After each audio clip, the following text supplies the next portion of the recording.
저희가 이번 시간에는 6장 공부하고 7장 공부를 동시에 해볼 건데요.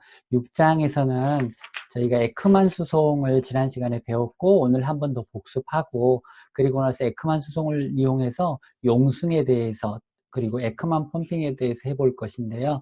용승, 업웰링은 특별히 연안 용승과 적도 용승, 적도 지방에서 일어난 용승이 아주 대표적입니다. 그리고 대양 가운데에서도 바람에 풍속 차이가 있으면 그곳에서 용승이나 또는 침강이 생길 수 있습니다. 그래서 용승이 일어날 수 있는 환경을 크게 세 가지로 구분해봐라. 그러면 연안용승, 적도지방에서 일어난 적도용승, 그리고 대양 가운데에서 풍속의 공간적 차이로 인해서 용승이 일어날 수 있어요. 이렇게 생각하시면 되겠습니다. 그래서 저희가 용승을 배우고 나서 그 용승의 원리를 그대로 적용해서 적도 주변의 해류를 할 건데요. 적도 주변의 해류에 대한 내용은 7장에 가면 그림 7-11, 7-12, 7-13, 7-14에 자세히 나와 있으므로 여러분도 7장 중간 부분에 있는 적도 주변의 해류 편을 잘 읽어보시고 공부하시기 바랍니다. 저희가 다시 돌아와서 6장에서 먼저 에크만 커런트 그리고 에크만 수송, 에크만 스파이럴을 복습해 본 다음에 어벨링에 대해서 공부를 해보도록 하겠습니다. 저희가 중간에 바람에 의한 취속류, 에크만 커런트죠.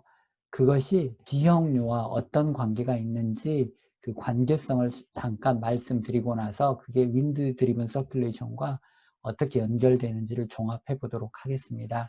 저희가 먼저 가기 전에 윈드 드리븐 서큘레이션 풍성순환, 윈드 스트레스 바람은요, 에크만 트랜스포트, 에크만 스파이럴, 에크만 커런트. 에크만 수송, 에크만 나선, 취속류에 대해서 해보는데요. 취속류라는 말은 바람이 불어서 생기는 해류라 그런 뜻입니다. 코리올릭 포스, 프레셔 그레디언트, 임피리컬 릴레이션이라는 게 있는데 경험적인 식 이런 겁니다. 그래서 이따가 에크만 뎁스를 보여주는데 이론적인 식과 경험적 식 두 가지를 보여드립니다. 업벨링, 용승을 말하고요. 적도는 우리가 흔히 지리적 적도, 위도가 0도인 곳을 말하죠. 그러나 바람의 분포를 살펴봤을 때 기상학적 족도가 있습니다. 그래서 남반구 쪽에서 오는 남동무역풍과 북반구에서 오는 북동무역풍이 서로 이렇게 만나는 곳이 있는데요. 그게 기상학적 족도, 열족도. 거기에서는 양쪽에서 모인 공기가 위쪽으로 이렇게 상승하고 하는 비가 오게 되죠. 그 지역이 이제 기상학 족도, 열족도 또는 인터트로피컬 컨버전스 존, ITCG라고 부릅니다. 그리고 저희가 지오스피릭 커런트, 지역류에 대해서도 살펴보도록 하겠습니다. 이상이 이번 시간에 배울 내용들을 용어를 통해서 미리 맛보는 시간이었습니다. 5장을 살짝 복습하는데요. 저희가 운동방정식을 사용하기 때문에 이것을 복습하는데 지구가 있으면 지구가 자전하죠. 그래서 지구가 자전하는데 하루에 한 바퀴씩 자전한다는 거, 그걸 오메가로 우리가 표현하고 있죠. 그리고 우리 좌표계는 지구 표면에 고정되어 있고 그걸로 인해서 우리에게 전향력이 생깁니다. 오른쪽을 보시면은 동쪽을 보통 U, X로 놓고요. 북쪽을 Y 또는 속도는 V로 이렇게 놓게 됩니다. 그래서 오늘은 주로 수평방향 운동방정식을 살펴볼 겁니다. 전향력 상수 코리올리스 파라미터, 이게 이제 F는 2오메가 사인 세타인데요. 이 오메가는 지구자전 각속도고요. 그래서 2파이 나누기 24시간이 오메가 값이죠. 사인 세타에서 세타는 그 운동이 일어나는 곳의 지방, 위도 30도, 위도 45도, 위도 50도 이렇게 그 지방의 위도를 나타내는 거죠. 바닷물의 덴시티는 로우 1023에서 1029 정도 값을 갖죠. 윈드 스트레스 타우는 연직 방향으로의 유속이 얼마나 차이가 나느냐, du, dg 이것을 이제 타우라고 했고요. 이 앞에 비례상수 로 az가 들어갔죠. 그래서 이 비례상수 ag를 에디비스커시티 또는 소용돌이 점성 이렇게 부르고요. 당분간은 0.014 이렇게 놓고 사용하겠습니다. 이 0.014보다 더 클 수도 있고 약간 더 작을 수도 있습니다. 그래서 타우를 기억해 놓으시기 바랍니다. 윈드 스트레스, 바람 응력인데 수식으로 나타나면 앞에 개수 로 AZ가 붙고 그 다음에 스트레스 힘으로 DU, DG. 바다는 지구의 70%를 덮고 있어서 바다가 이렇게 파란색으로 예쁘게 보이죠. 지구의 70% 표면을 덮고 있는 바다가 보기에는 정지해 있는 것처럼 보이지만 실제로는 천천히 움직이면서 열을 수송하고 있죠. 북반구에서는 이렇게 시계 방향으로 회전하고 있고 남반구에서는 반시계 방향으로 이렇게 회전하고 있습니다. 저희가 이따가 보게 되지만 사실은 이런 회전이 비대칭이라는 거, 이 서쪽이 굉장히 강한 해류가 있고 이 중앙에는 굉장히 천천히 남쪽으로 내려오는 해류가 있고 이게 느리다는 거에 대해서 자세히 배워볼 수 있도록 하겠습니다. 이거 보고 서한 강화 형상 Westward Intensification 이렇게 부르게 됩니다. 지금 그림은 바다의 표면에서의 실제 바람을 나타내는 건데요. 여기서 꼭 주의해서 알아놓을 게 뭐냐면 이 방향으로 이렇게 부는 거 이게 북동 무역풍이죠. 그런데 이 방향으로 부는 게 남동 무역풍이에요. 그래서 사람들은 이렇게 쉽게 나타내지만 실제 공간 분포를 보면 이게 단순하지 않다는 거. 그래서 이 무역풍이 지리적 족도 쪽을 향해서 불지만 실제로 이 남동 무역풍과 북동 무역풍이 만나는 곳, 요 선 정도 되겠는데요. 이 두 공기가 만나는 곳, 이것을 인터트로피컬 컨버전스 존 또는 기상적도 이렇게 부르죠. 그래서 이 공기가 서로 만나면은 상승하게 되죠. 그래서 12km까지 상승해서 많은 구름도 만들고 비가 오게 됩니다.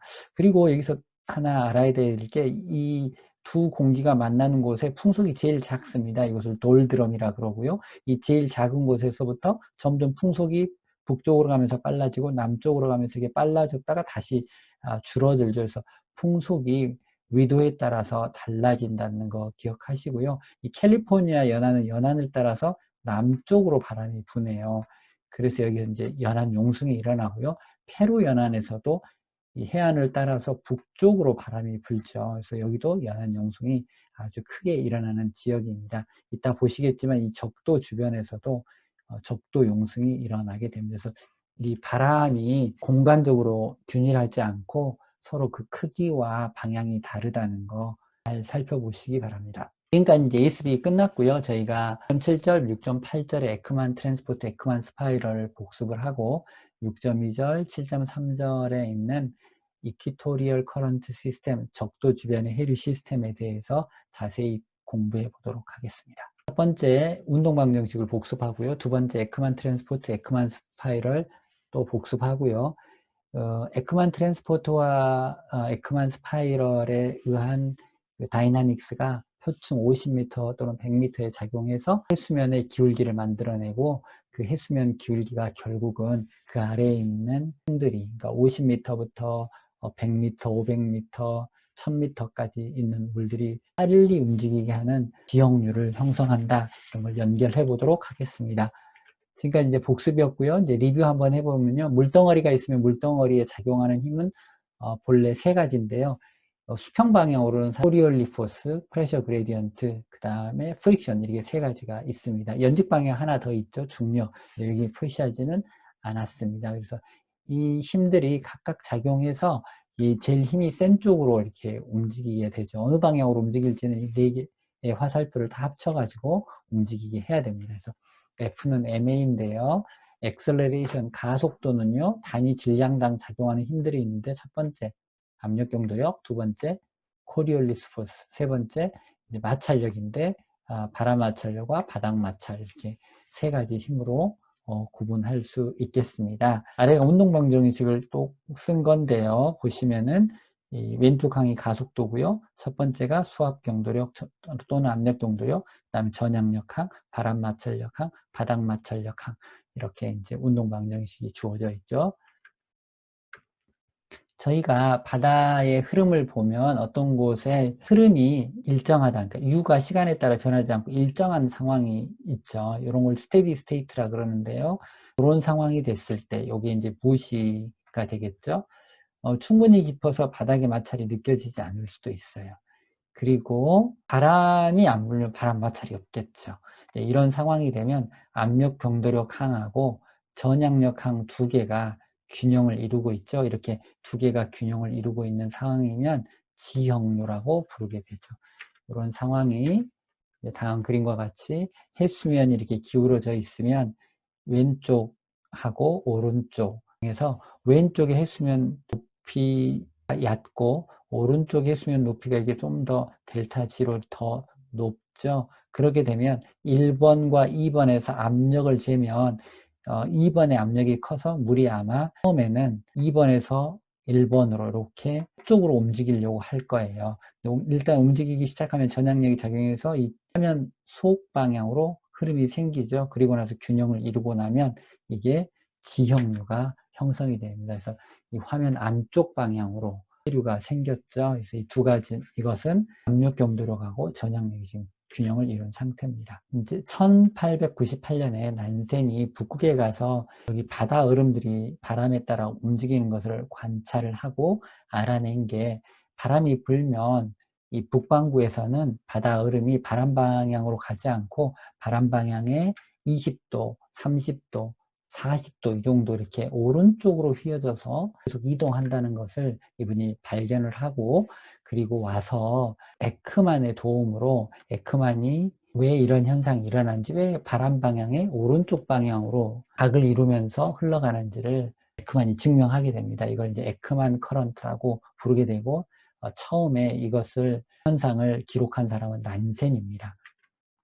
그래서 에크만이 운동방정식 이렇게 썼어요. 이미 우리가 알고 있죠. 첫 번째가 가속도항이고요. 왼쪽. 두 번째가 압력 경도력, 세 번째 전향력, 네 번째 바람 마찰, 바닥 마찰인데요. 에크만이 이걸 풀려고 봤을 때 너무 어려우니까 가정을 했어요. 이게 넓은 바다예요. 우리 보통 배를 타고 나가면 한 2시간만 나가면 다 바다도 육지가 안 보이죠. 그리고 해류가 일정하고 바람이 일정하게 분다고 가정을 했어요. 그래서 해류가 일정하니까 시간에 따른 변화가 없겠죠. 그러면 스테디 스테이트고요. 그 다음에 육지가 안 보일 만큼 멀리 가서 해수면이 안 기울어졌다고 가정을 해요. 그래서 프레셔 그레디언트도 없고 해수의 밀도도 일정하고 바다도 굉장히 깊어요. 그러니까 100m보다 훨씬 깊고 1000m 이렇게 깊은 곳에서 바다 마찰이 없어요. 그러면 두 개의 항만 남았죠. 전향력 항하고 요 바람 마찰력 항만 남았어요. 이따가 타우는 로 AZ DU DG 아까 앞 슬라이드에서 배웠죠. 이렇게 바꾸어서 넣은 다음에 다시 미분 방정식을 풀 수도 있습니다. 일단은 요 세 항이 이렇게 없어지고 두 항만 남게 되죠. 두 항의 균형을 이루어서 흐름이 만들어지는 거, 이걸 이제 에크만 커런트 이렇게 부르게 되면서, 요거를 이제 에크만이 바라보고 이 식을 간단히 할 수 있겠네 그래가지고 이걸 적분을 하죠. 0부터 시작해서 저기 에크만 뎁스까지 이렇게 쭉 적분을 하면서 이분이 이제 발견한 게, 만약에 바람이 북쪽으로 불면 수송이 동쪽으로 일어난다는 거. 그러니까 바람 방향의 각 오른쪽 방향으로 일어난다는 걸 알았고, 이 mx는 타우를 f로 나눠주면 된다. 이것들을 정리했어요. 그래서 이런 거 보고 에크만 수송이라고 불렀고요. 에크만 수송을 이렇게 이제 식으로 표현해 보면 다음과 같습니다. 만약에 바람이 타우 x는 서쪽에서 동쪽으로 부는 바람이죠. 그래서 서쪽에서 동쪽으로 이동하면서 오른쪽 방향으로 이제 해류가 생기니까 마이너스 y 방향으로 해류가 생겨내서 6.22절. 그래서 지금까지 이제 에크만 수송을 복습해 봤습니다. 바람이 불면 에크만 수송은 바람 방향의 오른쪽으로 북반구에서 일어난다. 그 크기를 적어보면 타우를 F로 나눠주면 된다. 그래서 net water transport, 이거는 이제 순수송을 말하는 거죠. 그래서 깊이는 약 100m, 같은 곳은 50m 이렇게 된다. 북반구에서 오른쪽 방향이다. 그리고 나서 타우를 이제 드디어 이렇게 상수로 AG를 넣고 DU, DG로 해서 여기다 식에다 집어넣으면 다음과 같이 미분 방정식이 됩니다. 미분 방정식이란 말은 식이 두 개 있고 미지수가 U하고 V죠. 그래서 여기 여기 있는 V를 정리해서 이 V를 요 두 번째 항에다 이렇게 집어넣으면 모두 다 U에 대한 식이 되죠. 그래서 U에 대한 4개 미분, 4번 미분한 식이 돼서 전개 조건 4개가 있으면 풀 수 있거든요. 그래서 이것을 풀었어요.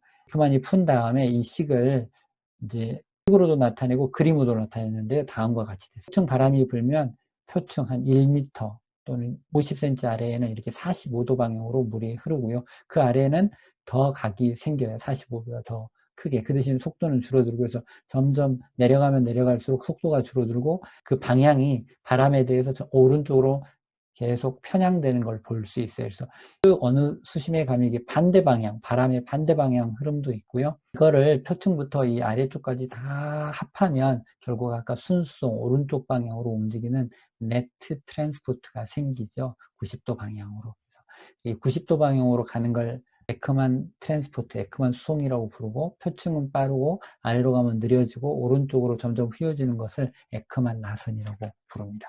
이제 다시 한번 나타내면은요, 에크만 나선이 돼 있죠. 그래서 바람이 불었는데 이렇게 바람이 이렇게 불면 그거에 45도 방향으로 표층 해류가 이렇게 흘러가고요.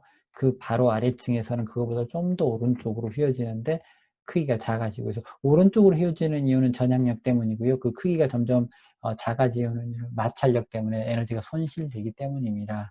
그래서 요거를 바닥에다 그려보면 이렇게 한 개의 그림으로 그릴 수 있고요. 다음은 맨 위에 층이 그 다음 층을 끌어주는 거죠. 끌어주는데 밀고 가는데 전향력이 작용해서 그 다음 층은 살짝 더 오른쪽으로 이렇게 가게 한다는 것을 나타내주는 그림입니다. 그래서 마찰력과 전향력이 지금 함께 작용해서 아래쪽으로 에너지를 전달해 주고 있죠. 그래서 점점점 방향이 오른쪽으로 바뀌고 있고요. 그 크기가 작아지고 있습니다. 다시 한번 네크만 스파이럴을 이렇게 보여드리는데요. 여기서 이제 중요한 사실이 하나 있는데 바람 방향의 정반대 방향으로 흐를 때까지 요 깊이 요거 보고 에크만 뎁스라 그러거든요. 그래서 이걸 재보면 얕은 곳은 한 50m 되고 깊은 곳은 한 100m 또는 150m 이렇게 에크만 뎁스의 정의가 뭐냐면 처음에 요 표층 유속 있죠. 이 표층 유속보다 요 아래로 쭉 내려가서 크기가 4%밖에 안 되는 거예요. 거의 무시할 만큼 작죠. 요 수심까지를 에크만 수심 또는 에크만 뎁스 마찰 저항 수심 이렇게 부르고요. 이걸 이제 그 수식으로 표현하면 마이너스 파이만큼 요 파이가 3.14잖아요. 이 값을 계산해 보면 0.04 그러니까 4%죠. 4% 표층 유속의 4%가 되는 그러니까 거의 흐름이 없는 곳을 말하는 거죠. 거기까지 마찰력이 거의 이제 그 다음부터는 전달되지 않는 지역 그거를 에크만 수심이라고 불렀어요. 그래서 그걸 DE라고 에크만 뎁스 이론적으로는 파이 루트 EAG 오버 F 그래서 AG는 0.014를 이론적으로 쓴다 그랬죠. 에크만 이거를 이제 식을 구해낸 다음에 나중에 바다에서 이게 자기 이론이 맞는지 살펴봤는데요. 자기가 살펴보니까 다음과 같이 경험적 empirical relation이 생겼어요. DE는 4.35 곱하기 윈드 스피드 오버 루트 사인 세타 이제 요 아래 식을 보면은 여기 이제 단위가 사실은 미터입니다. 이걸 다 계산을 하면 W를 미터 퍼 세크를 집어넣어 주고요. 그래서 이 두 개가 거의 지금 비슷한 결과를 내고 있는데요. 단 AZ를 0.014로 했을 때 비슷합니다. 근데 어떤 곳은 AZ가 좀 더 클 수도 있고 작을 수도 있고 시험 문제는 다음과 같이 물어봅니다. 에크만 수심은 위도에 따라 반비례한다. 반비례하죠. 위도가 커지면 커질수록 분모가 커져서 작아지죠. 그러니까 북극 근처에 가면 50m로 이렇게 작아지고요. 적도 근처로 가면 100m 정도로 80m 정도로 커집니다. 풍속에 경험적으로 비례하죠. 이론적으로는 AZ에 비례합니다. 뎁스, 에크만 뎁스가요. 그래서 이런 것들을 기억해 놨다가 문제를 즐겁게 풀어주시면 되겠습니다. 에크만 수송을 그림으로 나타냈는데요. 요약하고 있는 겁니다. 바람이 불면 표층 해류는 그의 45도 방향으로 흐른다. 이 길이는 약 바람 풍속의 3% 정도 될 거예요. 바람에 의한 마찰력이 줄어들어서 점점 해류의 크기가 수심이 깊어지면 줄어드는데요. 오른쪽으로 점점 휘어지고 있죠. 이 위에 것부터 아래까지 쭉 적분을 하면 결국 바람 방향, 바람 반대 방향 이런 것들이 다 상쇄되고 바람의 90도 오른쪽 방향으로 가는 성분만 살아남아서 이곳에서 이제 에크만 트랜스포트가 90도 방향으로 일어난다는 걸 알 수 있고요. 에크만 트랜스포트는 타우 X를 F로 나눠주면 된다. 그리고 이 에크만 뎁스는 이론적으로는 파이 루트 EAG 오버 F 이렇게 쓸 수 있다. AG는 0.014를 쓴다. 근데 이제 이게 이제 이론적인 식이고 경험적으로는 4.3 곱하기 W를 루트 사인 세타로 나누시 되죠. 그래서 그 두 가지를 다 알아놓으시면 되겠습니다. 네, 지금까지 이제 배운 내용을 문제를 통해서 이제 복습을 해봅니다. 리뷰 퀘스천 넘버 1. 수송류, 에크만 커런트에 관한 설명으로 올바르지 않은 것은 북반구에서는 표면 흐름은 풍향에 대하여 오른쪽 45도로 흐른다. 나번, 표면에서 깊이 내려갈수록 유속은 작아진다. 다번, 마찰 저항 수심, 이건 에크만 뎁스죠. 풍속에 비례하죠. 4.3 곱하기 W니까 위도에 반비례하는 거죠. 루트 사인 세타가 있죠. 4번, 북반구에서 마찰 저항 수심 내의 수 전체는 바람 방향의 오른쪽 90도 방향으로 흐른다. 이거는 이제 적분을 해봤을 때 에크만 트랜스포트가 오른쪽 90도다. 2번, 자, 읽어보시고 한번 풀어보시겠습니다. 에크만 나선의 형성 원인과 가장 관계 깊은 것은 어떤 거였죠? 누가 에크만 나선을 만든다 그랬죠? 두 가지가 그걸 만든다 그랬죠? 첫 번째로 오른쪽으로 휘어지게 하는 것은 전향력이고 수심이 내려가면 내려갈수록 그 유속이 작아지는 것은 마찰력이라고 말씀드렸습니다. 수송류의 방향은 바람 방향의 어느 방향입니까? 북반구에서요. 북반구에서 이렇게 적분을 해보면 바람 방향의 오른쪽 방향이라고 그랬죠. 90도 방향. 4번. 취속류에 관한 설명으로 틀린 것은 저 1번하고 너무 유사하죠. 약간 배열만 바꿔놨다는 거 알 수 있어요. 제가 이 1번하고 4번을 넣은 이유는 이렇게 똑같은 문제를 약간만 바꿔서 자주 출제하고 있다는 거, 굉장히 자주 나오는 문제라는 겁니다. 예, 여기에서도 똑같이 틀린 게 3번인데요. 마찰 저항 수심은 풍속에 비례하고 위도에 반비례하죠. 루트 사인 세타가 분모에 있으니까 저희가 뭘 배웠는지 알 수 있었습니다. 이제 에크만 수송과 용승 또는 침광과 관련시켜보고, 또 하나는 에크만 수송과 지오스피릭 커런트가 어떤 관련이 있고 이것이 적도 주변의 해류를 설명하는데 어떻게 이용되는지에 대해서 알아보도록 하겠습니다. 그림 7-11에는 적도 주변의 해류가 나오는데 남적도 해류, 적도 반류, 북적도 해류, 이렇게 세 가지 해류가 나옵니다. 여기서 주의 있게 봐야 될 것은 적도 바로 위에는 남적도 해류가 이렇게 흘러간다는 것을 알으셔야 되고, 두 번째로 바로 5도에서 도 사이에 적도 반류가 있고 반대 방향으로 흘러가죠. 위도 10도보다 더 북쪽 지방에서는 북적도 해류가 서쪽으로 흘러간다. 이렇게 세 가지 해류가 있다는 것을 기억하면 되고, 이와 같은 세 가지 해류가 만들어지게 된 이유가 남동 무역풍하고 북동 무역풍에 의해서 만들어진 거다. 그러면 바람이 불면 마찰력에 의해서 직접적으로 영향을 받는 곳은 약 100m, 50m 정도죠. 그래서 이렇게 바람이 불어서 에크만 수송이 생기면 그 결과로 생기는 것이 해수면 경사가 생깁니다.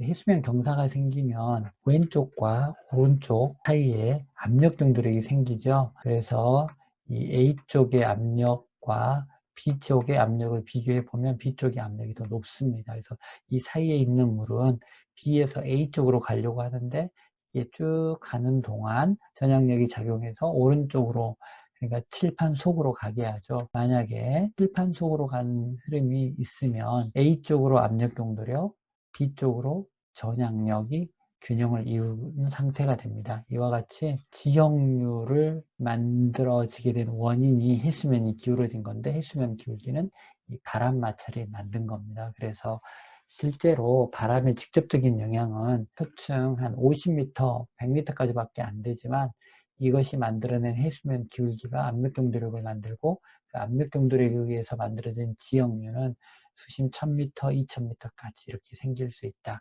그리고 아래로 내려가면 내려갈수록 지형의 크기는 작고 위로 올라가면 갈수록 지형의 크기가 커진다. 여기서 하나 알아볼 수 있는 것이 해표면부터 해표면 근처 50m까지는 지형류도 있지만 에크만 커런트도 있다. 그래서 이 해표면 근처는 에크만 커런트와 지형류가 동시에 있는 지역이다. 그것을 저희가 알 수 있습니다. 용승이 일어날 수 있는 환경이 세 가지가 있다고 말씀드렸죠. 연안 용승, 적도 용승, 그리고 대양 가운데에서 공간적으로 풍속의 차이가 있을 때 생긴다. 그래서 여기에서는 우선 풍속이 공간적으로 일정할 때, 유니폼 인 스페이스, 그런 환경에서도 용승이 생길 수 있는데, 첫 번째 이해가 바람이 부는데 북반구에서 왼쪽에 육지를 두고 바람이 불게 되면 에크만 수송이 바람 방향 오른쪽으로 이렇게 일어나서 서쪽으로 표층 50m 물이 가게 되죠. 이것을 동서방향으로 단면을 그려보면 에크만 수송이 이렇게 서쪽으로 가게 되지만, 그러면 해수면이 먼저 낮아져요. 연안의 해수면이 낮아지지만 계속 낮아질 수는 없고, 더 이상 이제 낮아질 수 없으면 아래쪽에서 물이 이렇게 올라와서 그곳을 채워주죠. 그래서 아래쪽에서 올라온 물이 계속 바깥쪽으로, 서쪽으로 이렇게 나가게 돼서 아래쪽에서 위로 물이 올라오면서 영향력을 가지고 오는 연안 용승이 생기게 됩니다. 방금 본 상황이 미국 캘리포니아와 같이 바람 방향의 왼쪽에 육지를 두고 바람이 불었을 때 표층수가 연안으로부터 멀어지고, 이것을 메꾸기 위해서 저층에서 바닥을 따라 물이 올라오는 거, 이게 연안 용성을 설명드렸고요. 북반구에서 육지를 바람 방향의 오른쪽에 두고 바람이 불면 육지 쪽으로 물이 들어가게 되죠. 그래서 물이 점점 쌓여서 해수면이 상승하지만 점점 더 쌓일 수 없을 때 침강하는 현상이 생기죠. 그래서 다운웰링입니다. 그래서 바람 방향과 육지가 어느 쪽에 있느냐에 따라서 업웰링이 생기기도 하고 다운웰링이 생기기도 합니다. 두 번째로, 풍속이 일정하지만 적도 주변에서 남동무역풍이 적도를 지나가게 되는 경우 용승이 생기게 되는데요. 남반구에서 남동무역풍이 이렇게 불면 전향력 방향이 왼쪽이잖아요. 그래서 왼쪽 방향으로 에크만 수송이 일어나요. 근데 적도를 지나자마자 전향력 방향이 이제 바람 방향이 오른쪽으로 돼서 북쪽으로 또 에크만 수송이 일어납니다. 결국 적도에서는 물이 점점 없어지고 해수면이 약간 낮아지겠죠. 더 이상 낮아질 수 없을 때 100m 아래에서 물이 올라오게 되셔서 적도 용승이 발생하게 됩니다. 여기서 주의할 점, 남동무역풍은 적도 주변을 따라서 적도를 건너서 위도 이렇게 5도까지 이렇게 계속 불게 된다. 이제 세 번째 경우인데요. 바다에 부는 바람이 공간적으로 일정하지 않다고 말씀드렸죠. 그래서 여기 보시면 이게 돌드럼, 풍속이 가장 약한 지역들이 있고요. 그 다음에 이 풍속이 약한 곳에서부터 북쪽으로 가면 풍속이 점점 커졌다가 다시 작아지고, 남쪽으로 가면서도 풍속이 커졌다가 다시 작아져서 이렇게 공간적으로 풍속이 일정하지 않을 때 에크만 수송에 의해서 용승이 발생하고 또는 침강이 발생하게 됩니다. 이걸 이제 단순화시켜서 그려보면은요, 적도를 중심으로 약 위도 5도 정도 지역이 풍속이 제일 작은 돌드럼이 생기고요. 점점 풍속이 커졌다가 작아지고요. 남쪽으로도 점점 커졌다가 이렇게 작아지는 모양이 생기죠. 이거 확대해 보면 다음과 같습니다. 지리적 적도가 0도가 있고요. 실제로는 기상학적 적도가 위도 이렇게 5도쯤에 있어서 돌드럼이 풍속이 제일 작고요. 북쪽으로 가면서 풍속이 커지고 남쪽으로 가면서 점점 풍속이 커졌다가 이게 작아지죠. 그래서 이렇게 공간적으로 풍속의 차이가 있어서 용승과 침강이 생기고, 그로 인해서 물이 쌓이는 곳, 물이 모이는 곳에는 침강 지역이죠. 해수면이 상승하게 되고, 용승 지역, 물이 이렇게 다른 곳으로 빠져나가는 곳은 해수면이 낮아져 해수면 기울기가 생긴다. 아까 이전에서 보셨죠? 그러면 이제 중요한 거 해보겠습니다. 지리적 적도하고 그 다음에 기상학적 적도, 위도 북위 5도에 있죠. 자, 바람이 이렇게 부는데 여기 무역풍이 부네요. 무역풍이 부는데 기상학적 적도에서부터 쭉 북쪽으로 가면서 점점 풍속이 커졌다가 다시 작아지죠. 자, 남쪽으로도 풍속이 점점 커졌다가 이렇게 작아지는데요. 이렇게 되면 에크만 수송 입장에서 보면 풍속이 제일 작은 곳에서는 에크만 수송이 북쪽으로 일어나는데 크기가 작죠. 그리고 북쪽으로 가면 에크만 수송이 더 커져요. 그러면 이 가운데 입장에서 보면, 이 가운데 지역에서 보면은 남쪽에서 오는 물의 양보다 북쪽으로 가버리는 양이 더 많아서 여기에는 발산이 일어나고 물이 점점 부족하니까 아래쪽에서 위로 올라오죠. 용승이 되면서 처음에 이 북쪽으로 가는 해수가 더 많아서 해수면이 더 낮아질 거예요. 그래서 이 지역은 해수면이 낮아지는 지역이고요. 또 여기 더 많은 에크만 수송이 생겨서 이 지역도 지금 해수면이 더 낮아지겠습니다. 그리고 여기서 용승이 생기게 되죠. 들어오는 양보다 나가는 양이 더 많죠. 다음에 이제 위도 5도쯤 되면 이곳은 남쪽에서 북쪽으로 오는 해수의 양이 북쪽으로 빠져나가는 양보다 더 많아서 여기 수렴이 일어나죠. 해수면이 상승할 겁니다. 여기에는 침강이 일어나겠네요. 물이 쌓여서 점점 침강하게 돼 해수면이 상승합니다. 그리고 나서 이게 남쪽으로 더 내려가 보면 적도를 중심으로 적도 바로 위쪽은 북쪽으로 바로 아래쪽은 남쪽으로 가서 이곳에서는 물이 빠져나가게 됐죠. 그러면 여기에는 해수면이 낮아지고요. 점점 낮아지다가 용승이 이제 일어나게 됩니다. 그리고 나서는 여기도 보면 남쪽으로 가는 양이 더 많고 공급받는 양이 더 작아서 점점점 해수면이 낮아지고 여기도 용승이 일어나겠죠. 점점 이제 더 이상 북쪽에서 공급을 안 해주니까 아래에서 올라와 용승이죠. 이런 현상이 있고요. 북쪽으로도 마찬가지입니다. 이곳은 위도 한 15도쯤에는 남쪽에서 오는 양이 북쪽으로 빠지는 양보다 많아서 해수면이 상승할 거예요. 상승하면서 점점 쌓이다가 이제 침강이 일어나겠죠. 여기도 똑같이 해수면이 상승하고 침강이 일어납니다. 그래서 지금 바람하고 에크만 수송을 지금 두 개로 표현했죠. 여러분도 꼭 연습해 보시기 바랍니다. 해수면 살펴보겠습니다. 이 적도에서 양쪽으로 빠져나가서 해수면이 낮아지죠. 계속 낮아져서 이 벽도가 해수면이 제일 낮을 겁니다. 그래서 해수면이 제일 낮고 위도 5도쯤이 여기가 물이 수렴하는 곳이죠. 해수면이 올라가서. 그래서 적도가 낮고 5도로 가면 해수면이 올라갑니다. 그래서 여기가 0이고요. 여기가 0이고 여기가 지금 보면은 해수면이 올라갔죠. 잘 보세요. 0도에서 위도 5도로 가면서 해수면이 올라갔다. 자, 그 다음에는 다음도 다 이게 용승이 일어나죠. 물이 더 많이 빠져나가서 해수면이 하강하는 지역이 된다 그랬죠. 로잖아요. 그러니까 여기서부터 쭉 가면서 해수면이 이렇게 하강하고 있어요. 점점 지금 빠져나가는 물이 더 많으니까. 그 다음 이 위쪽을 보시면 위도 15도부터 보면 여기가 이제 수렴이 일어나죠. 해수면이 상승해야겠죠. 그럼 여기서부터 해수면이 이렇게 쭉 상승하게 됩니다. 적도 주변의 해수면이 이렇게 다음과 같이 이렇게 기울어져 있네요.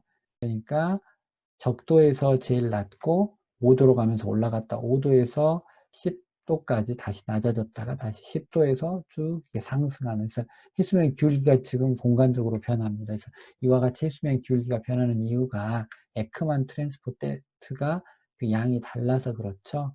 또 에크만 트랜스포트가 위도별로 다른 이유는 풍속이 무역풍의 풍속이 위도별로 달라서 그렇습니다. 그래서 근본적인 문제는 공간적으로 풍속이 다르면 에크만 수송량이 다르고 그로 인해서 해수면에 기울기가 생긴다는 겁니다. 아까 원리에 대해서 설명드렸었습니다. 남반구도 같은 원리가 되죠. 그래서 여기 계속 낮다가 여기에 가서야 해수면이 이제 맨 아래쪽에서 해수면이 이제 높아지는 지역이 생깁니다. 그래서 낮아졌다가 저 아래로 가면서 이렇게 쭉 상승하게 되는 것을 알 수 있습니다. 자, 잘 보십시오. 적도를 중심으로 북쪽으로 가면 높아졌다 낮았다 높아졌죠. 그래서 이 그림을 시계 방향으로 90도 틀어 놓겠습니다. 자, 보십시오.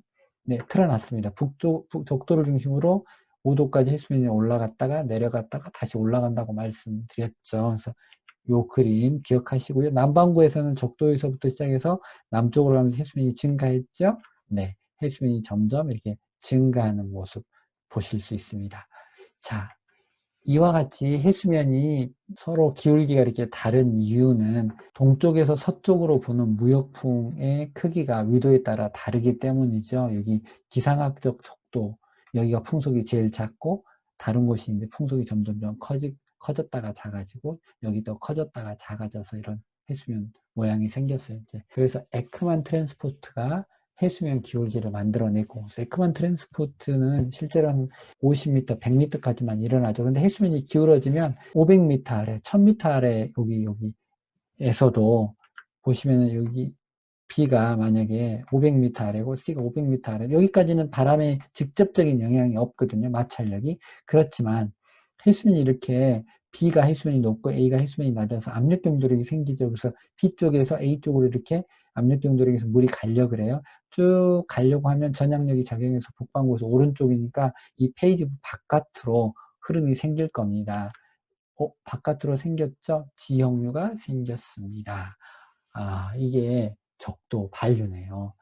그 다음으로 C하고 D 사이에 이게 보시면 압력 경도력이 생기는데 D가 압력이 높고 C가 작죠? 그래서 D에서 C로 해수가 가려고 했는데 전향력이 작용해서 이 칠판 속으로 가는 흐름을 만들어내지. 북쪽도 해류가 되겠습니다. A하고 B 사이에도 압력 경도력이 있죠. B가 압력이 높고 A가 낮아요. 그래서 물이 B에서 A로 이렇게 가려고 하는데 전향력이 작용해서 오른쪽으로 틀어놓으니까 칠판 속으로 들어가는 해류가 생기게 되네요. A하고 E 사이를 한번 살펴볼까요?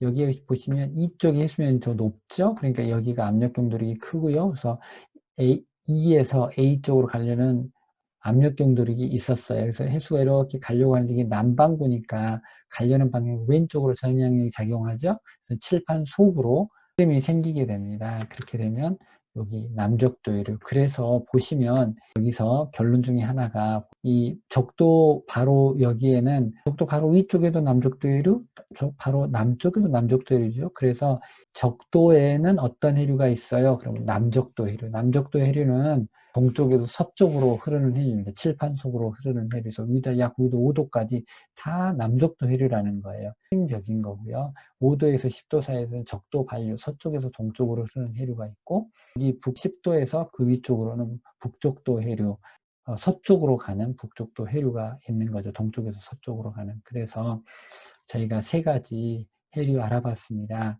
북쪽도 해류, 적도 반류, 남적도 해류. 적도에는 어떤 해류가 있어요? 남적도 해류가 있습니다. 이와 같은 해류를 만든 이유가 어떤 거냐? 근본적인 원인이 해수면이 기울어져 있기 때문이죠. 누가 해수면을 기울어지게 만들었습니까? 풍속이, 바람이, 무역풍인데요. 이 무역풍들이 위도별로 그 크기가 달라서 지금 이런 해수면 기울기가 만들어졌죠. 그래서 지금 저희가 세 번째 예를 들고 있습니다. 공간적으로 풍속이 일정하지 않으면 에크만 수송에 의해서 용순과 침강이 일어나고 해수면이 상승하기도 하고 침강하기도 합니다. 그래서 해수면이 서로 기울어지면 그 아래쪽에 압력 경도력이 생기고 이게 지역류가 생긴 거죠. 그래서 요거를 이제 스웨드럽이라는 사람이 적도 주변의 해류를 풍속으로부터 에크만 트랜스포트를 이용해서 다 설명을 하게 됐습니다. 그림 6.5입니다. 그래서 이 6.5도와 같은 구조를 갖게 된 이유에 대해서 잘 알아놓으시면 되겠습니다. 이 밑에 이제 설명이 영어로 돼 있으니까 에크만 트랜스포트가 해수면을 바닷물을 싸서 올려놓기도 하고 내려놓기도 한다. 일단 해수면에 기울기가 생기면 압력 경도력이 생기고 그 압력 경도력이 때문에 지형류가 있는 거다. 지오스트로픽 플로우가 서브서피스에 있어요. 이렇게 되는 겁니다. 요약이죠. 적도 주변의 해류, 세 가지 해류가 있다고 말씀드렸죠. 남적도 해류가 전체적으로 이렇게 남적도 해류가 흘러가는 모습을 보실 수 있습니다. 그래서 적도 바로 위에는 이렇게 남적도 해류가 있고 바로 북쪽에도 남적도 해류가 있고요. 남쪽에도 남적도 해류가 있어요. 그 위도 5도에서 10도 사이에 이 사이에 흐르는 해류가 있는데 이게 적도 반류고요. 요거는 서쪽에서 동쪽으로 흐른다. 위도 10도 위쪽에는 북쪽도 해류가 동쪽에서 서쪽으로 흐른다. 이와 같은 해류가 생기게 된 원인은 바람 무역풍 때문이고 무역풍이 위도별로 그 속도가 달라서 에크만 트랜스포트의 양이 달라서 해수면이 기울어지기 때문에 생기는 해류 시스템이다. 이것들을 잘 이렇게 정리하시면 좋겠습니다. 적도 주변의 해류, 다음과 같이 놀스 이퀴토리얼 커런트 북쪽도 해류, 남적도 해류 이런 것들이 있는데 사실은 이게 기상학적 적도를 중심으로 대칭을 이루고 있는 거죠. 돌드럼이라고 하는 거, 약 위도 5도쯤에 를 기준으로 나누어진다. 그래서 이제 돌드럼 영역에는 사실은 적도 반류가 있죠. 서쪽에서 동쪽으로 가는 해류가 있다는 거면서 적도 반류 설명을 하고 있습니다. 그래서 남적도 해류가 있고 적도 반류가 있고 북적도 해류가 세 가지가 있다는 것을 적도 반류는 굉장히 좁고요. 위도 5도에서 10도 사이에 있는 거고요. 그 폭이 300에서 500km쯤 된다. 이제 적도 주변의 해류 하나만 더 할 건데요. 그러면 전향력이 없는 적도에는 어떤 특별한 해류가 있다는 것을 크로멜이라는 사람이 참치를 잡으러 갔다가 네트를 내렸더니 수심 50에서 200m 사이에 강한 해류가 있고 이 강한 해류가 서쪽에서 동쪽으로 흐른다는 것을 적도에서 그래서 크로멜이 생각해 봤더니 이곳은 전향력이 없어요. 그럼 왜 이런 해류가 생겼을까 했더니 적도 바로 위에는 무역풍이 불죠. 무역풍이 불어서 자꾸 서쪽의 해수면을 이렇게 높게 만들어요. 천장력이 없으니까 그냥 서쪽이 쌓이고요, 동쪽이 낮아요. 그러면 이 표층은 이 바람에 의해서 이쪽으로 서쪽으로 가려는 해류가 표층에는 있어요. 그런데 이 조금만 내려가면 50m, 100m만 내려가면 무슨 일이 있냐면 해수면이 기울어져 있기 때문에 압력 경도력이 생겼죠. 서쪽에서 동쪽으로. 그래서 그 다음부터는 서쪽에서 동쪽으로 가는 이런 해류가 50m, 100m, 150m 이런 곳에 이제 강한 해류가 있죠. 그래서 표층에서는 안 보이지만 아래에 있다. 그래서 이게 언더커런트 잡류라 그러죠. 그래서 적도 잡류를 알아냈고요. 크로멜이 처음 발견했다. 그래서 크로멜 커런트, 크로멜 해류. 그래서 해류가 하나 더 생겼네요. 적도 주변의 해류. 그래서 이 적도에 있고 적도 주변에서 이제 존재한다. 여기 보시면은 이제 여기가 적도고요. 지리적 적도고요. 그 다음에 이 지리적 적도가 있고 여기 이제 기상학적 적도가 있죠. 그러면 이 해표면 근처에서는 여기서부터 이 기상학적 적도 아래쪽이 다 남적도 해류죠. 동에서 서로 가는 해류고요. 여기 보면 적도 반류가 이렇게 있는 구간이 있고요. 예. 그 다음에 북적도 해류가 이제 그 위에 있어요. 그런데 우리가 예상치 않게 적도 바로 아래에 이렇게 강한 동쪽으로 가는 해류가 있게 됐고요. 이걸 적도 잡류, 언더커런트, 이퀴토리얼 언더커런트 또는 크로멜 커런트로 보기 굉장히 속도가 빠를 수 있습니다. 1.2m/s 이렇게 될 수 있고요. 그 두께가 한 200m, 폭은 약 300km 이렇게 되고요. 이걸 만들어진 이유는 이 바로 위에 있는 바람에 의해서 서쪽 해수면이 높고 동쪽 해수면이 낮아서 압력 경도력에 의해서 압력이 높은 서쪽에서 동쪽으로 오죠. 전향력이 없어서 그냥 압력 경도력 방향으로 해류가 있는 겁니다. 그래서 속도가 한 1.5m/s 이렇게 나올 수도 있다. 해류 벌써 이제 적도 주변의 해류 4가지가 설명이 됐습니다.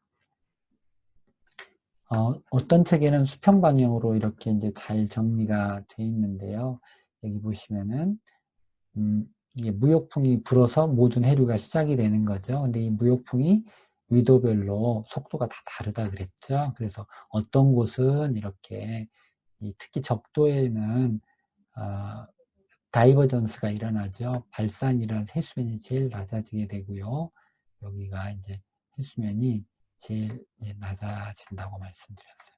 그리고 여기에는 이제 속도 차이에 의해서 위도 5도에는 컨버전스 해수면이 증가한다 그랬죠. 다음에서 또 다이버전스가 일어나고요. 저 위에만 컨버전스 해수면이 높아지고 이쪽은 쭉 해수면이 이쪽으로 가면서 이게 높아진다고 말씀드려서 해수면이 이제 그래서 보시면은 해수면이 제일 낮고 높아졌다가 낮아졌다가 이게 높아지고 여기는 제일 낮은 곳에서 다시 이게 높아지는 해수면 기울기가 생겼죠. 이런 것 때문에 이 영역 여기 위도 5도 적도 그 아래가 다 남적도 해류가 서쪽으로 흐르고요. 위도 5도에서 10도 사이가 적도 반류가 있고 그 위에 위도 10도 15도 위쪽에 북적도 해류가 있다 해서 표면에서 보면 이 3가지 이퀴토리얼 커런트가 있는데요. 추가로 이 적도 바로 아래에 우리는 눈에는 얼른 안 보이지만 이 적도 바로 아래에 해류가 있는데 그 해류가 적도 잡류다. 여기 눈에 안 보이는 해류 여기 적도 잡류가 이렇게 이제 50m에서 100m 사이에 적도 잡류가 있어요. 그래서 눈에 보이진 않지만 이 적도 잡류가 이렇게 동쪽으로 흘러가는 해류가 있다. 총 4개의 해류가 있습니다. 그래서 이 그림에서 7.12 그림에는 동쪽으로 가는 해류가 2개인데 적도 잡류하고 여기 보시면 적도 반류하고 이렇게 2개가 동쪽으로 흘러가게 됩니다. 유속은 적도 잡류가 제일 큰 걸로 지금 그림에 나와 있습니다. 또 한번 정리해 보겠습니다. 바람이 불면 바람 마찰에 직접적 영향을 받는 에크만 커런트는 50m, 100m 이 정도밖에 안 돼요. 그런데 이게 문제가 뭐냐면 이게 해수면을 기울어지게 만들어서 압력 경도력이 생기면 이 압력 경도력은 수심 1000m에도 이렇게 작용할 수 있게 됩니다. 그래서 압력 경도력에 의해서 이제 이와 같은 경우는 왼쪽으로 물이 처음에 움직이려고 하는데 움직이기 시작하면 전향력이 작용해서 오른쪽으로 틀어나서 이 칠판 속으로 해류가 생긴다. 물론 표층 쪽이 제일 크고 아래로 내려가면 점점점 작아진다. 매크만 수송하고 해수면 기울기 그리고 지역류 이 세 가지 관계를 알 수 있었고요. 이걸로 적도 주변의 해류를 다 설명할 수 있었습니다. 그만 트랜스포트가 해수면 기울기를 만들고 이 해수면 기울기가 압력 경도력을 만들면 그걸로 인해서 지역류가 생긴다. 저희가 지금까지 공부한 원리를 설명하고 있습니다. 이제 이걸 복습 문제입니다. 그래서 복습 문제니까 여러분이 1, 2, 3, 4번 다 풀어보시고요. 답을 해 보시기 바랍니다. 여러분이 아마 어려움 없이 1, 2, 3, 4번 다 푸실 수 있을 거라고 생각합니다. 복습 문제 해 보시면 좋겠습니다. 이제 마무리하려고 합니다. 우리가 보는 이 표층 해류들, 특히 이제 적도 주변에 해류가 있었는데요. 태평양의 경우 남적도 해류가 있는데 이 적도 바로 위쪽 그리고 그 아래쪽 적도 남적도 해류가 있고요. 위도 5도에서 10도 사이에 적도 반류가 있고요. 그 위쪽에 북쪽도 해류가 있었다는 것들을 알면 좋고요. 우리 눈에 안 보이지만 이 적도 아래에 50m에서 200m 사이에 또 잡류가 있어서 이게 동쪽으로 반대 방향으로 흐르고 있다. 총 4가지의 흐름이 있는데 이런 것들이 다 만들어지게 된 이유가 충에 바람이 불어서 그것이 해수면 기울기를 만들어서 생기는 해류다. 우리나라 주변의 해류인데요. 우리나라 주변에 여기 보면 북쪽도 해류죠. 북쪽도 해류의 일부가 이렇게 와서 쿠로시에 시작이 되고요. 쿠로시오가 올라와서 쿠로시오 해류가 있죠. 일부는 류큐 커런트가 있습니다. 그래서 그 중에 일부가 대만 안류가 되고요. 스시마 원 커런트. 그 중에 일부가 동해안을 따라가서 동한 난류가 되고, 북한 연안을 따라서 북한 한류, 또 연해주를 따라서 연해주 한류 이런 것들이 있고요. 오야시오가 이쪽에 이제 북쪽에서 남쪽으로 올려오는 우리나라 주변에 해류가 있습니다. 해외 해류를 좀 확대해 봤는데요. 대만 한류가 들어온 다음에 동한 난류를 형성을 하게 되고요. 일본 연안 분지류도 이렇게 있습니다. 북한 한류가 있고요. 연해주 한류가 여기에 연해주를 따라서 내려오는 한류가 있으면서 이런 것들을 예전에는 리만 한류라고 불렀는데요. 지금은 연해주 한류 이렇게 부르는 경우가 더 많이 있습니다. 황해의 순환은요, 겨울하고 여름이 다른데요. 이게 겨울을 보시면 가장 큰 특징이 황해 속으로 황해 난류가 들어가는데요. 황해 난류는 층에 있습니다. 그러니까 30m 아래, 30m, 40m, 50m 이 아래쪽에 이제 황해 난류가 이렇게 들어가게 된다는 거. 겨울철에만 있습니다. 여름철은 황해 난류 없죠. 우리나라 서해안을 따라서는 여름철에는 북쪽에서 북쪽으로 가는 이렇게 웨스트 코리아 코스탈 커런트 이게 이제 있습니다. 그래서 한류 이렇게 부르고요. 겨울에는 북쪽에서 남쪽으로 그래서 이게 웨스트 코리아 코스탈 커런트가 계절에 따라서 방향이 바뀐다는 거 기억해 놓으시면 좋겠습니다. 여기도 이제 리뷰 문제인데 이건 제가 풀어드릴 거예요. 대만 한류랑 무관한 것. 소시오가 대만 한류가 된다 그랬죠. 그리고 동해로 해수를 유입시키는데 고온이고 고염인 물. 그래서 4번이 틀렸죠. 염분이 높은 물을 유입시킵니다. 동한 난류의 기원은 대만 난류가 그 기원이죠. 대만 난류 일부가 동한 난류가 된다고 말씀드렸습니다. 감사합니다. 연수 문제이면서 여러분이 스스로 해볼 숙제인데요. 이렇게 이제 적도 주변을 이렇게 그려놓고 여기다가 첫 번째 바람을 이렇게 그려 보셔야 되고요. 그 다음에 여기다가 에크만 수송을 이렇게 그리셔야 되고요. 빨간색으로 이렇게. 그 다음에 이 에크만 수송 때문에 생기는 해수면 변화를 이렇게 그리셔야 됩니다. 그러면 1번이 바람을 그리는 거였고, 두 번째가 이게 에크만 트랜스포트를 그리는 거였고, 세 번째가 해수면의 기울기 변화를 이렇게 해수면이 상승하는 곳, 하강하는 곳을 그린 다음에 이걸 90도를 쫙 회전시킨 다음에 해수면 높이에 따라서 그 아래쪽에 네 번째로 이 해류들을 위치에 따라 이렇게 그려보는데요. 해류가 세 가지가 있었죠. 그래서 남적도 해류가 있고 남적도 해류가 있고 하나 했고요. 두 번째로 여기 보시면은 북도 반류가 있었고 북쪽도 해류가 있었고 우리 얼른 잘 몰랐지만 여기 아래에 서브 서피스에 요렇게 크게 이렇게 적도 잡류가 있다고 말씀드렸습니다. 이런 것들을 다 그려놓고 그 이름을 다 표시할 수 있어야 됩니다. 그래서 요게 숙제입니다. 그래서 앞장하고 아랫장을, 요 앞장을 다 노트에 깨끗하게 정리하시고 설명하는 게 숙제이니까 여러분이 숙제를 깔끔하게 해서 그걸 찍은 다음에欄에 올려주시면 감사하겠습니다. 매크만 트랜스포트를 이렇게 예쁘게 보여주는 그림이라서 바람이 불면 우측은 45도 방향으로, 그 다음부터는 점점 오른쪽으로 교각이 생긴다. 그래서 바람과 그 각이 점점 45도, 뭐 60도, 90도 점점 각이 이렇게 생겼죠. 점점 오른쪽으로 틀어진 에크만 나선이 만들어지고, 요 깊이가 에크만 수심 DE라고 말씀드렸고요. DE는 이론적인 식과 경험적인 식이 두 개가 있다. 이걸 적분해 보면 에크만 트랜스포트가 생기는데 북반구에서는 바람 방향의 오른쪽 90도다. 그 크기는 타우를 F로 나누면 된다. 에크만 나선을 이제 보여드리는 겁니다. 그래서 쭉 DE가 이렇게 있는데 DE는 표층 서피스 벨라시티의 약 4%가 되는 곳까지를 말한다. 여기 이제 걸프 스트림 멕시코 만류의 단면인데요. 동서단면 해수면이 이렇게 높였다가 자세히 보시면 해수면이 이렇게 점점 낮아지고 있어요. 그러면 여기를 딱 기준으로 보면은 사실은 압력이 제일 높은 곳이 여기죠. 여기 가운데. 이쪽은 압력이 또 낮죠. 그래서 여기가 C고요. 여기가 B면 사실은 B하고 C 중에서 C가 더 압력이 높거든요. 그래서 이 C 쪽에서 B로 압력 경도력이 작용하고, 이 압력 경도력에 의해서 B 쪽으로 옮겨가려고 하는데 전압력이 오른쪽 방향으로 틀어놓기 때문에 여기에는 반대방 이런 흐름이 있어요. 근데 되게 약합니다.